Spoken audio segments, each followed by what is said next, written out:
Buenas noches, catedrático. Buenas noches, compañeros. En esta oportunidad, nuestro grupo ha elegido el tema tratado en la semana 14, que es el tema de lavado de activos, pero hemos aterrizado como tema principal de nuestro trabajo en la autonomía de lavado de activos y prueba del origen ilícito, ¿no? Esta tiene relación o lo relacionamos nuestro trabajo con el expediente número 1175-2025 del Tribunal Constitucional, el cual nos habla sobre una sentencia de lavado de activos en contra del señor Rafael López. El desafío del lavado de activos es considerado como el delito complejo económico, ¿no? ¿Por qué? ¿Qué nos dice? Este nos representa una de las formas de la criminalidad económica más difícil de perseguir porque busca dar apariencia legal al dinero sucio utilizando el sistema financiero formal, ¿no? Actualmente en la investigación penal moderna no puede delimitarse a observar un incremento de patrimonio, sino que también exige una conexión lógica y razonada con actividades delictivas previas. Está garantizando el derecho del debido proceso, asimismo de la presunción de inocencia del imputado. En este caso, el expediente 1175, el cual es investigado el señor Rafael Hoyo de Vinatea, encontramos dos controversias centrales, ¿no? La controversia en sí es que el señor Rafael Hoyo de Vinatea fue condenado a 6 años de cárcel por el delito de lavado de activos entre el año 2002 y 2017, ¿no? La cual la defensa argumentó que sus movimientos económicos ya habían sido considerados lícitos en un anterior proceso de enriquecimiento ilícito, el cual fue archivado por pericia contable de oficio. Asimismo, ellos también presentaron una demanda de habeas corpus, el cual cuestiona la vulneración del derecho a la motivación de resoluciones judiciales y la prohibición de doble persecución. En este caso se hace la pregunta, pues, ¿no? Si un desbalance es suficiente para condenar a una persona o si es indispensable acreditar una procedencia delictiva previa. Vamos a encontrar también una ficha técnica de la resolución, donde vamos a encontrar los datos precisos, ¿no? Vemos acá el número de expediente, que es el 1175-2025, Distrito Judicial de Lima. El demandante en este caso es el señor Rafael Hoyos de Vinatea, el sentenciado, perdón, y el órgano pronunciante es la segunda sala del Tribunal Constitucional del Perú. Los magistrados que firman o que participan es el doctor Domínguez Ari, doctor Gutiérrez Taise y el doctor Ochoa Cardish, ¿no? Fecha finalmente del fallo fue el 9 de marzo del 2026. A continuación va a continuar la investigación, compañero.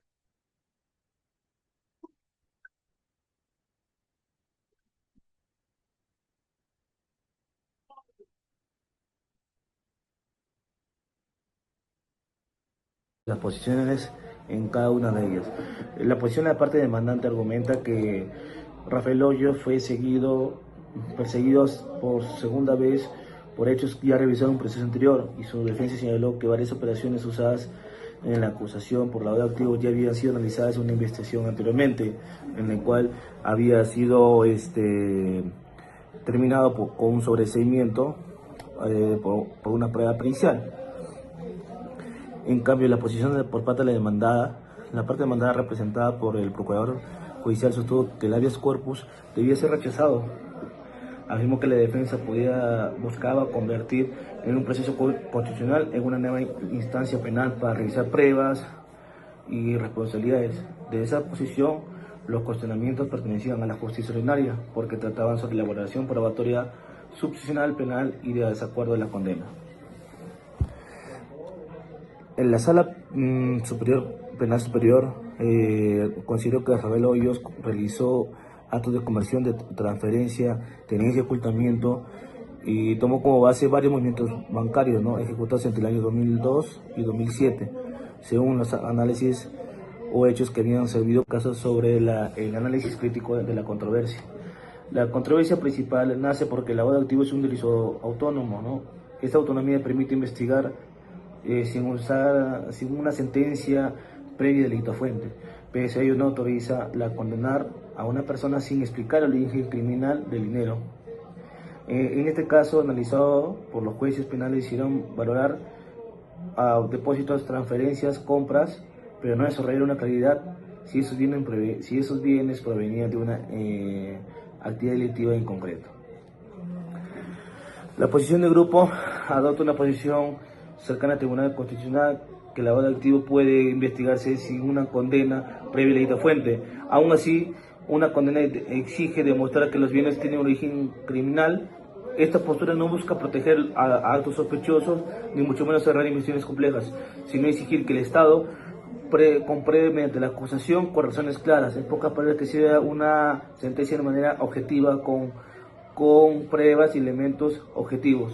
La autonomía del delito no debe convertirse en una vía para castigar tan solo por tener un patrimonio difícil de explicar. Gracias. Bueno, continuando con la exposición, en la diapositiva podemos observar que los criterios más importantes del Tribunal Constitucional, el hecho de que una persona tenga un incremento patrimonial o un desbalance entre sus ingresos y sus bienes no significa automáticamente que haya cometido el delito de lavado de activos. Este desbalance también puede generar sospechas, pero también puede deberse a otras causas, como préstamos, herencias, actividades y también los errores en no declarar los ingresos. Por ello, el Tribunal Constitucional señala que no basta con demostrar que existe un desbalance económico, sino que el Ministerio Público debe probar que ese dinero proviene de una actividad delictiva. Bueno, en este análisis podemos observar que el demandante fue juzgado 2 veces por el mismo hecho, lo que estaría vulnerando el principio del ne bis in idem.